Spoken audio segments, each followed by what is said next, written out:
निमित्ताने पर्यटकाचे भरपूर असा पर्यटनासाठी प्रतिसाद इथं भेटलेला आहे। त्यानिमित्ताने पर्यटकाची गैरसोय होऊ नये यासाठी वाकी मार्गे एकेरी वाहतूक चालू केलेली आहे।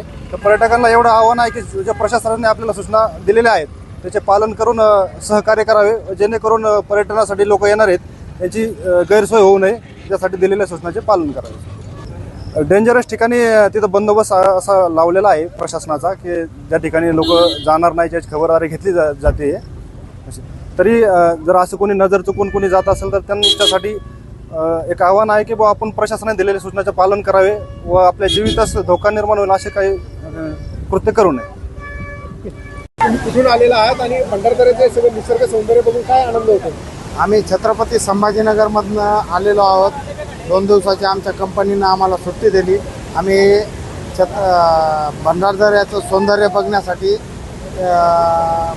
इथे आलेलो आहोत आणि एकदम मन आणि हे टोटल म्हणजे मन प्रफुल्लित झालेलं आहे।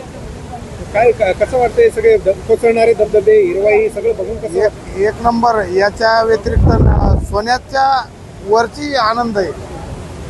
काय काय बघितले तुम्ही आता भंडारदऱ्यात? आम्ही पूर्ण धबधबे बघितले, डॅम बघितला, भंडारदरा हा एकदम मन प्रफुल्लित झालेले, प्रसन्न झालेले। भंडारदऱ्याचं सगळं निसर्ग सौंदर्य बघून काय आनंद तुम्ही देखील घेताय?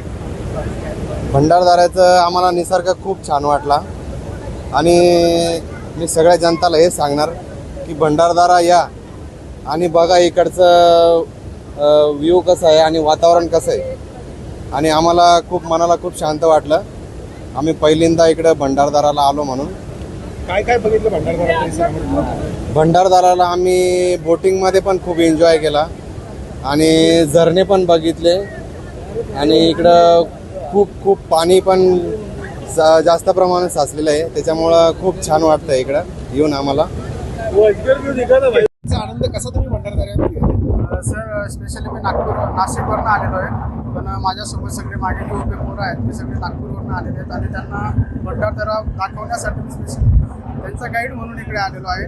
तर खूप आनंद झाला, त्यांना पण खूप आनंद होतोय की भंडारदराचा व्ह्यू हा त्यांना तिकडे बघायला भेटत नाही। असा क्लायमेटचा आनंद घेण्यासाठी स्पेशली नागपूरवरून आलेले आहेत। तर त्यांचं सगळ्यांचं भंडारदरा परिसरात वेलकम आहे, नाशिक नगर जिल्ह्यात त्यांचं वेलकम आहे। थँक्यू एवढंच।